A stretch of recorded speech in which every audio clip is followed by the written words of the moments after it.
రైతు సోదరులకు నమస్కారం. ఈరోజు మనం తెలియజేసుకునే పంట జొన్న పంట. మనము ఆల్రెడీ గత వీడియోలో తెలియజేసుకున్నాము. ఆహార ధాన్యాలు, తృణధాన్యాలు, పప్పు దినుసులు, నూనె గింజ పంటలని. అందుట్లో తృణధాన్యాలలో రారాజు మరియు తృణధాన్యాలలో కింగ్ ఇది రారాజు మరియు అత్యంత ఎక్కువగా పండించే పంట. జొన్న పంట పండించడానికి ముఖ్యంగా కొన్ని కారణాలు ఉన్నాయి. మన హెల్త్ కండిషన్లో మన హెల్త్ కండిషన్లో బ్లడ్ లోపల షుగర్ కానీ, బీపీ కానీ, దాని యొక్క ప్రెషర్ కానీ దాన్ని కంట్రోల్ చేయడానికి దీనిలో ఉండే పోషకాలు అనేటివి ఉపయోగపడతాయి. వీటిలో అత్యధిక పోషకాలు ఉంటాయి. ఫైబర్ ఉండదు మరియు కార్బోహైడ్రేట్స్ లాంటివి ఉండవు. అందుకోసమే బీపీ షుగర్ పేషెంట్స్ జొన్న రొట్టెలు తినమని చెప్తారు. దాని ఉద్దేశించే జొన్న పంట పండించేది. దీని సైంటిఫిక్ నేమ్ సోర్గం బైక్లోరా. దీన్ని ఫస్ట్ పండించింది ఆఫ్రికా ఖండంలో సూడాన్ ఆ ఏరియాలో, సూడాన్ ఆ ఏరియా సైడు దీన్ని ఫస్ట్గా పండించిండ్రు. ఇప్పుడు పంట విషయం లోపలికి వెళ్తే, ఈ సోర్గం బైక్లోరా, ఈ జోవార్ అనే పంట అనేది మన ఉమ్మడి మహబూబ్ నగర్ జిల్లా కానీ, తర్వాత అప్పుడు వర్షాధారితంగా ఉన్నది కాబట్టి అప్పుడు దీన్ని అధికంగా పండించేవాళ్ళు. మన ఉమ్మడి మహబూబ్ నగర్ రైతు సోదరులు అనే వాళ్ళు దీన్ని అధికంగా పండించేటోళ్ళు. దీని యొక్క విషయం ఏమిటంటే, ఇది ఉమ్మడి మహబూబ్ నగర్ జిల్లా, మెదకు, తర్వాత ఆదిలాబాదు ఈ ఏరియాలో సొరగాన్ని మంచిగా వేసుకునేటోళ్ళు. ఈ జొన్న పంటలు, జొన్న రీసెర్చ్ స్టేషన్ మన పాలెంలోనే ఉంది. అయితే దీంట్లో ప్రధానంగా మనం చూసుకుంటే, దీన్ని సాలు దున్నుకున్న తర్వాత 3 నుంచి 4 కిలోలు విత్తనాలు అనేటివి పర్ ఎకర్ చొప్పున మనం వేసుకున్నట్లయితే సరిపోతుంది. 3 నుంచి 4 కిలోలు విత్తనాలు వేసుకున్నట్లయితే సరిపోతుంది. దీంట్లో మనం ప్రధానంగా చూసుకుంటే, డిప్లో 3 నుంచి 4 సార్లు తీసుకున్న తర్వాత, సమ్మర్ డిప్లో ఎలాగో చేసుకుంటాం కదా, ఖరీఫ్ సీజన్లో ఈ సమ్మర్ డిప్లో ఎండాకాలంలో సమ్మర్ డిప్లో చేసుకున్న తర్వాత, ఈ సమ్మర్ డిప్లో కండిషన్ తర్వాత మనం దీన్ని వేసుకుంటాము. అయితే దీంట్లో ప్రధానంగా ఈ కలుపు అనేది ఇప్పుడు కనిపిస్తుంది. కానీ ఫస్ట్ మొదటి దశలో మనము విత్తనాలు విత్తుకునేటప్పుడు 3 నుంచి 4 కిలోల విత్తనాలు అనేది మనము వేసుకోవాలి, గొర్రు ద్వారా కానీ, ట్రాక్టర్ ద్వారా కానీ. దాంతోపాటుగా ఫర్టిలైజర్లు కూడా 2:1:1 ఆ రేషియో ప్రకారంగానే వేసుకోవాలి. అయితే దీంట్లో మనము ప్రధానంగా చూసుకుంటూ పోతే, మనం మొదటగా ఈ కలుపు మందు అనేది పెండిమిథిలిన్ అనే దాన్ని ఫస్ట్ మొదటగా పెండిమిథిలిన్ అనే కలుపు మందు ప్రీ ఎమర్జెన్సీ, పోస్ట్ ఎమర్జెన్సీ రెండింటిగా ఉపయోగపడుతుంది. అంటే ప్రీ ఎమర్జెన్సీ అంటే మనము పంట వేయక ముందు దాన్ని వేసుకోవచ్చు. పంట వేసిన 1 నుంచి 3 రోజుల కాల వ్యవధిలో పెండిమిథిలిన్ అనే కలుపు మందుని మనము ఉపయోగించుకుంటే సరిపోతుంది. ఒకవేళ 0 నుంచి 3 రోజుల కాల వ్యవధిలో మనం పెండిమిథిలిన్ మందు వేసుకోలేదు, అయితే తర్వాత ఏం చేయాలి అంటే, ఒక 10-15 రోజుల కాల వ్యవధిలో మనం చూసుకొని, కలుపు మామూలుగా కానీ అధికంగా కానీ అక్కడక్కడ కనిపించినట్లయితే అట్రజిన్ మరియు పెండిమిథిలిన్ రెండు కలిగినటువంటి, ఈ 2 టెక్నికల్ నేమ్ కలిగినటువంటి మాలిక్యూల్ ఏదైనా కానీ ఉపయోగించి పిచికారీ చేసుకున్నట్లయితే దాన్ని నివారణ చేసుకోవచ్చు. ఇది కలుపుకు సంబంధించిన విషయము. ఫర్టిలైజర్ సంబంధించిన విషయం ఏంటంటే, దీంట్లో నత్రజని అనేది ఒక ఎకరకు 50 కిలోలు వేసుకుంటే, ఫాస్ఫరస్ అనేది 25 కిలోలు వేసుకోవాలి, పొటాష్ అనేది 25 కిలోలు వేసుకోవాలి. అయితే దీంట్లో 2:1:1 రేషియోలోనే ఎందుకు ఇదిగా అవసరం పడుతుందంటే, నత్రజని అనేది పెరుగుదల కోసం అవసరం పడేది, పొటాష్ అనేది వేరు వ్యవస్థ డెవలప్మెంట్ కోసం అవసరం పడేది, పొటాష్ అనేది ఈ కంకి అనేది నిలబడడం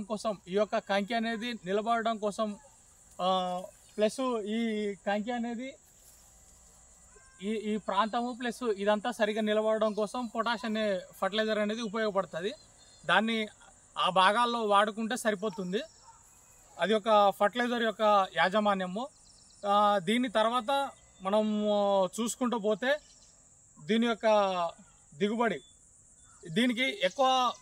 దీని యొక్క దిగుబడిలో ప్రధానంగా దానికంటే ముందల పెస్ట్ అండ్ డిసీజెస్, దీంట్లో మనం కలుపు మందు కొట్టుకునేది చెప్పుకున్నాము.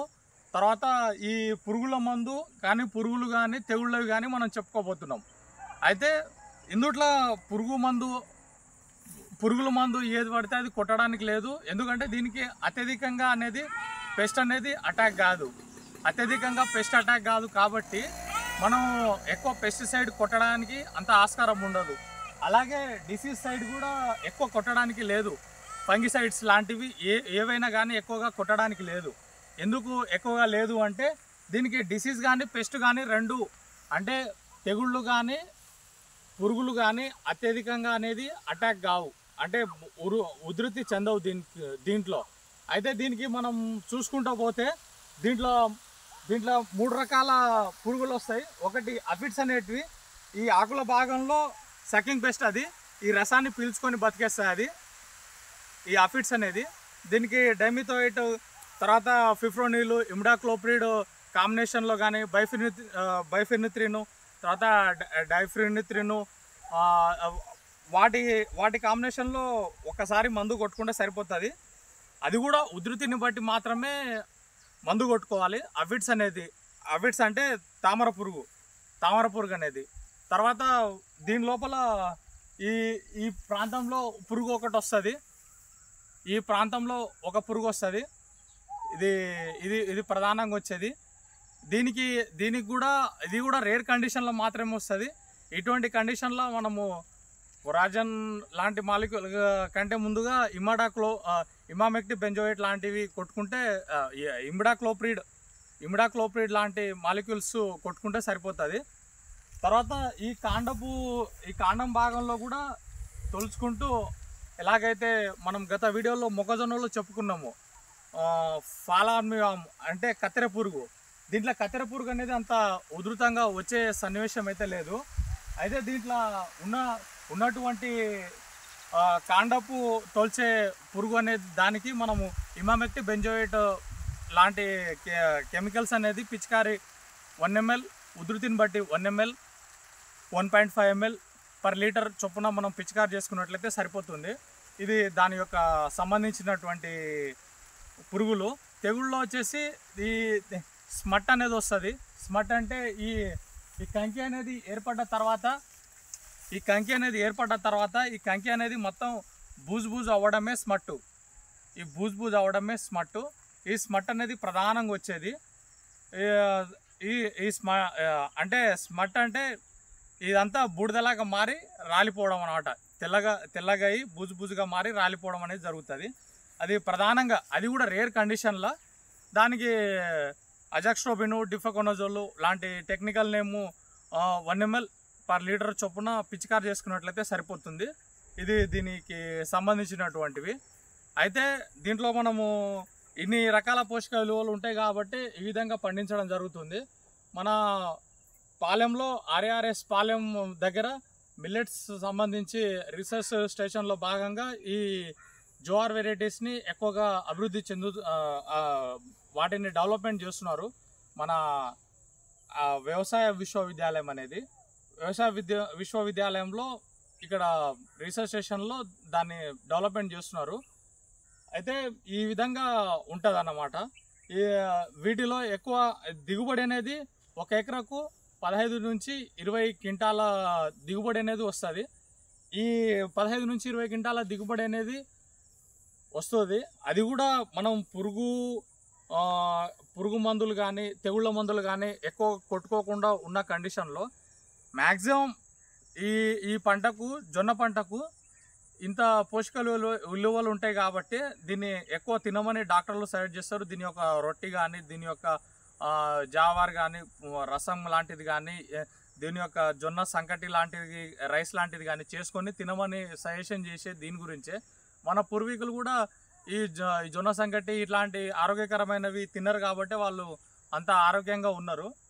అయితే ఈ జొన్నలో ఎక్కువ పెస్ట్ డిసీజ్ అనేది అంటే పురుగుల మందులు కానీ తెగుళ్ళు కానీ పురుగులు కానీ ఎక్కువ అటాక్ కావు. ఒకవేళ అటాక్ అయితే ఇందాక చెప్పిన టెక్నికల్ నేమ్స్ కలిగినటువంటి పురుగుల మందులు పిచికారి చేసుకున్నట్లయితే సరిపోతుంది. దాదాపుగా ఒకప్పుడు ఉమ్మడి మహబూబ్నగర్ జిల్లా జొన్న పండియడంలో మొదటి స్థానంలో ఉండేది. ఎంటైర్ ఉమ్మడి ఆంధ్రప్రదేశ్ ఆ టైం కండిషన్లో మొదటి స్థానంలో ఉండేది. సో ఈ పంట యొక్క ప్రత్యేకత ప్రతి ఎకరాకు 15 నుంచి 20 క్వింటాలు చొప్పున దిగుబడి వస్తుంది. ఈ దిగుబడి అనేది ఇంతే రావాలి అని కాదు, మనం యాజమాన్యం అనేది కూడా సరిగా చూసుకోవాలి. అంటే రెయిన్ ఫెడ్ కండిషన్లో ఒక విధంగా వస్తుంది, ఇరిగేటెడ్ కండిషన్లో ఇంకో విధంగా వస్తుంది. అంటే మనం నీళ్లు పెట్టుకొని పాదులు చేసుకొని ఈ పాదులు వేసుకొని నీళ్లు పెట్టుకుని పండించే దాంట్లో ఈ పద్ధతిలో ఒక విధంగా వస్తుంది దిగుబడి. వర్షాధారంగా మనం పండించుకుంటే ఇంకో విధంగా వస్తుంది. ఈ విధంగా ఉంటుంది. ప్రతి ఒక్క రైతు సోదరులు మంచి దిగుబడిని సాధించాలని కోరుకుంటూ ఈ పంటలను మంచిగా పండించి మంచి దిగుబడి సాధించాలని కోరుకుంటున్నాను. ధన్యవాదాలు.